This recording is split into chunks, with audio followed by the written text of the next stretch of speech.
Big boss ഹൗസിൽ നിന്നും ആദ്യ കണ്ടസ്റ്റന്റിനെ പുറത്താക്കിയിരിക്കുകയാണ്. പുറത്താക്കി എന്ന് പറയുമ്പോൾ ഇജക്റ്റ് ആണോ എവിക്റ്റ് ആണോ എന്ന് കൺഫേം ആയിട്ടില്ല.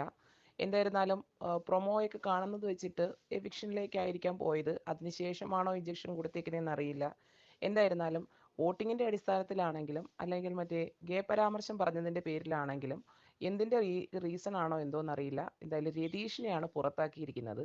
വോട്ടിംഗ് അൺഒഫീഷ്യൽ സൈറ്റുകളിലെയും മറ്റ് സോഷ്യൽ മീഡിയ പേജുകളിലെയും വോട്ടിങ്ങിൻ്റെ അടിസ്ഥാനം നോക്കിക്കഴിഞ്ഞിരുന്നെങ്കിൽ പുറത്താക്കപ്പെട്ട മത്സരാർത്ഥി സുരേഷ് മേനോനായിരുന്നു. എന്നാൽ ഇപ്പോൾ കേൾക്കുന്ന വാർത്ത പ്രകാരം രതീഷാണ് പുറത്താക്കപ്പെട്ടിരിക്കുന്നത്. എന്തായിരുന്നാലും എന്തിൻ്റെ പേരിലാണ് എന്ന് നമ്മൾ ലൈവ് അപ്ഡേഷൻ കണ്ടാൽ മാത്രമേ അറിയാൻ പറ്റുകയുള്ളൂ. നമുക്ക് കാത്തിരുന്ന് കാണാം ലൈവിൽ എന്തായിരിക്കും സംഭവിക്കുക. എന്തായിരുന്നാലും രതീഷ് എവിക്റ്റായി എന്നുള്ള വാർത്ത, ആദ്യത്തെ മത്സരാർത്ഥി രതീഷാണ് പുറത്തേക്ക് പോയത് എന്നാണ് നമുക്ക് അറിയാൻ കഴിഞ്ഞത്. വൈൽഡ് കാർഡ് ഉണ്ടോ ഇല്ലയോ എന്നുള്ള കാര്യത്തിൽ തീരുമാനമായിട്ടില്ല. എനിക്ക് തോന്നുന്നു വൈൽഡ് കാർഡ് ഇല്ല എന്നാണ്. എന്തായാലും നമുക്ക് കാത്തിരിക്കാം ഇന്നത്തെ എവിക്ഷൻ എപ്പിസോഡിനായി.